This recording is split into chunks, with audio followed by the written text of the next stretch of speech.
नमस्कार विद्यार्थियों। आज हम बीए पार्ट प्रथम में प्रथम प्रश्न पत्र में जो महाजनपद काल का टॉपिक है उसके बारे में पढ़ेंगे। जैसा कि आप जानते हैं कि ऋग्वैदिक काल में राजनीतिक जीवन की सबसे बड़ी इकाई जन थी, जो उत्तर वैदिक काल में जनपद में परिवर्तित हो गई और 6ठी शताब्दी ईसा पूर्व तक आते आते जनपद थे वो महाजनपदों में परिवर्तित हो गए।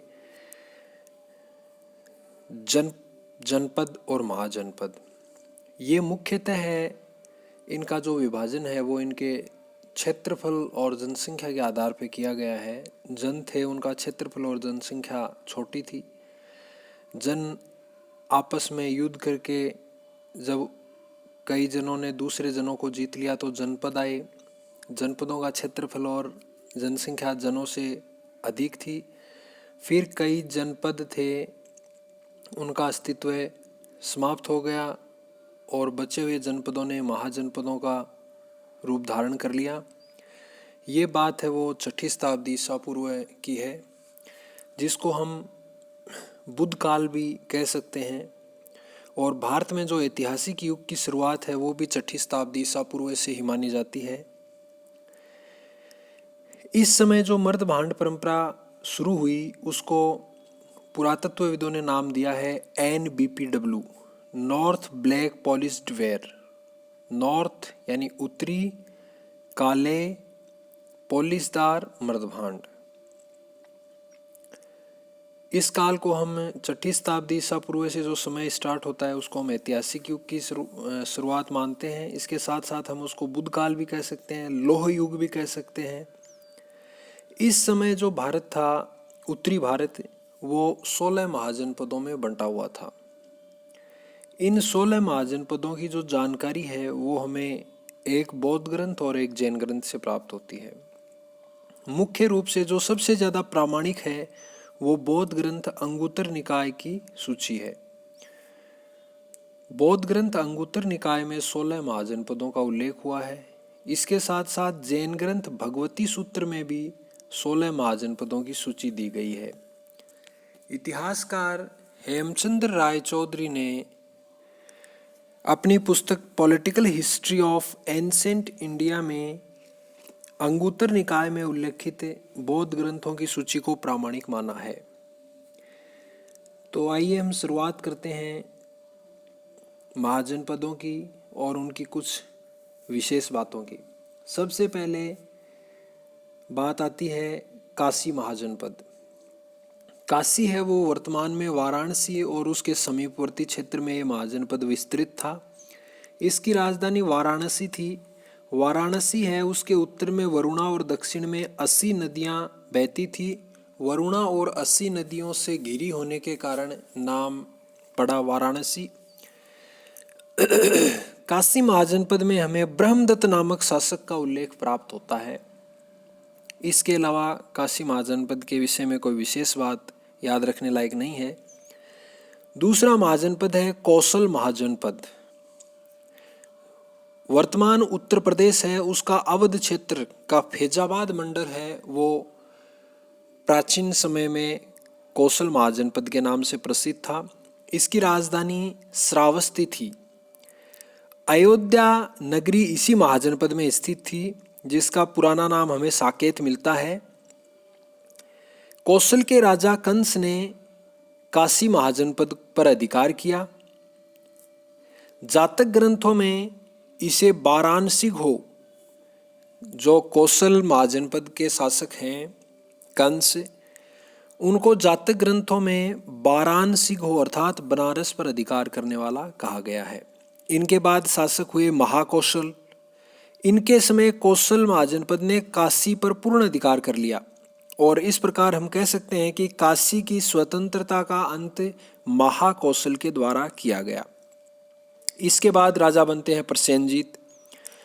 प्रसेनजीत थे वो 5 राजाओं के गुट का नेतृत्व करते थे। जो 5 गणराज्य थे वो प्रसेनजीत की अधीनता स्वीकार करते थे। उनमें थे कपिलवस्तु के शाक्य, केशपूत के कालाम, पावा और कुशीनारा के मल, रामग्राम के कोलिये, पीपलीवन के मौर्य। ये पांचों थे ये कौशल महाजनपद के शासक प्रसेनजीत की अधीनता स्वीकार करते थे।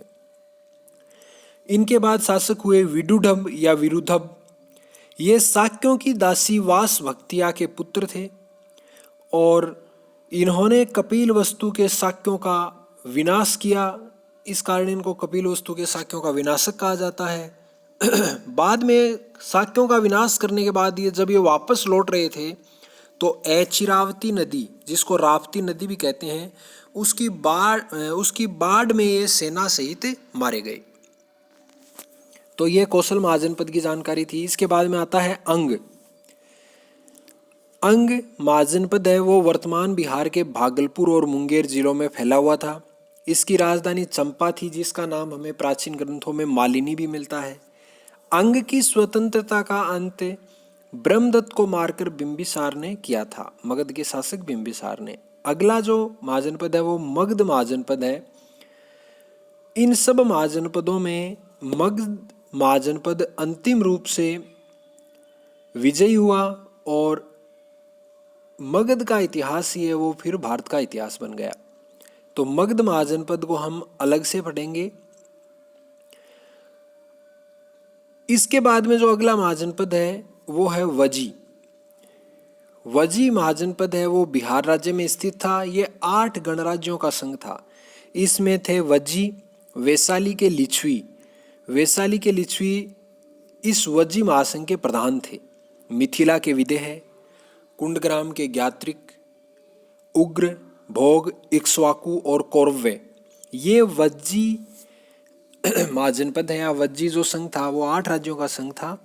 उसमें ये प्रमुख थे: वज्जी, वैशाली के लिच्छवी, मिथिला के विदेह, कुंडग्राम के ज्ञात्रक, उग्र, भोग, इक्ष्वाकु, कौरव्य। इसके बाद में अगला महाजनपद आता है मल, जो उत्तर प्रदेश में स्थित था। ये भी 2 राज्यों का संघ था। ये मतलब इसको कह सकते हैं कि ये भी गणराज्य थे। एक पावा के मल और दूसरे कुशीनारा के मल। वर्तमान में पावा का नाम पडरौना है और कुशीनारा का कसैया। यहाँ पर हमें ओकाक नाम के राजा का उल्लेख मिलता है। तो ये मल महाजनपद के बारे में जानकारी हुई। अगला है चेदी या चेती महाजनपद, जो आधुनिक उत्तर प्रदेश के बुंदेलखंड वाला क्षेत्र है उसमें फैला हुआ था। चेदी महाजनपद की राजधानी सुक्तिमती या सोथिवती थी। ये महाजन जो सुक्तिमती या सोथिवती है वो केन नदी के किनारे स्थित थी। महाभारत काल में यहाँ के राजा शिशुपाल का वध है वो कृष्ण के द्वारा किया गया। यहाँ का जो शिशुपाल वध है वो कृष्ण के द्वारा किया गया था। वो राजा शिशुपाल थे, वो यहीं के थे, चेदी महाजनपद के। बुद्ध काल में यहाँ के शासक का नाम उपचर मिलता है। बुद्ध काल में यहाँ के शासक का नाम उपचर मिलता है। अगला महाजनपद है वत्स महाजनपद। वत्स महाजनपद है वो वर्तमान उत्तर प्रदेश के इलाहाबाद तथा बांदा जिलों में स्थित है। वत्स महाजनपद की राजधानी कौशाम्बी थी, जिसका वर्तमान में नाम कोसम है, जो यमुना के तट पर स्थित थी। महाभारत काल में राजा नीचक्षु ने हस्तिनापुर के गंगा नदी में बह जाने के बाद कौशाम्बी को अपनी राजधानी बनाया। ऐसा उल्लेख विष्णु पुराण में मिलता है कि महाभारत काल में जो वत्स जनपद था वहाँ के राजा नीचक्षु ने, पहले यहाँ की राजधानी हस्तिनापुर थी, वो गंगा नदी में बह गई, तो उसके बाद कौशाम्बी को अपनी राजधानी बनाया। ये बात विष्णु पुराण में उल्लेखित है। इसके बाद में बुद्ध काल यानी 6ठी शताब्दी ईसा पूर्व में यहाँ पौरव वंश के शासक उदयन का शासन था। पौरव वंश के शासक उदयन का शासन था। इनके पिता का नाम परंतप तथा पुत्र का नाम बोधि कुमार मिलता है। उदयन के पिता का नाम परंतप और पुत्र का नाम बोधि कुमार मिलता है। पुत्र बोधि कुमार सुमसुमार के भग गणराज्य में निवास करता था। इसके बाद उदयन था वो बौद्ध भिक्षु पिंडोल के प्रभाव में आकर उसने बौद्ध धर्म ग्रहण कर लिया। श्रेष्ठी गोसित द्वारा निर्मित गोसीताराम विहार है वो कौशाम्बी में ही स्थित था और उदयन का राजप्रासाद भी कौशाम्बी में स्थित था, जो कि यहाँ की महत्वपूर्ण पुरातात्विक प्राप्तियां हैं। अगला महाजनपद है वो है कुरु। वर्तमान दिल्ली, मेरठ और थानेश्वर के क्षेत्र में स्थित ये महाजनपद है। इसकी राजधानी उस समय इंद्रप्रस्थ थी, जिसे आसंदिवत के नाम से भी जाना जाता है। बुद्ध काल में यहाँ के राजा का नाम कौरव्य मिलता है। कुरु लोग अपनी बुद्धि और बल के लिए प्रसिद्ध थे। अगला महाजनपद पांचाल। पांचाल महाजनपद वर्तमान उत्तर प्रदेश के रुहेलखंड क्षेत्र में स्थित था, जिसमें वर्तमान में मुख्य रूप से बरेली, बदायूं और फर्रुखाबाद के जिले आते हैं। यह महाजनपद 2 भागों में बंटा हुआ था, उत्तरी भाग और दक्षिणी भाग। उत्तरी पांचाल की राजधानी अहिच्छत्र और दक्षिणी पांचाल की राजधानी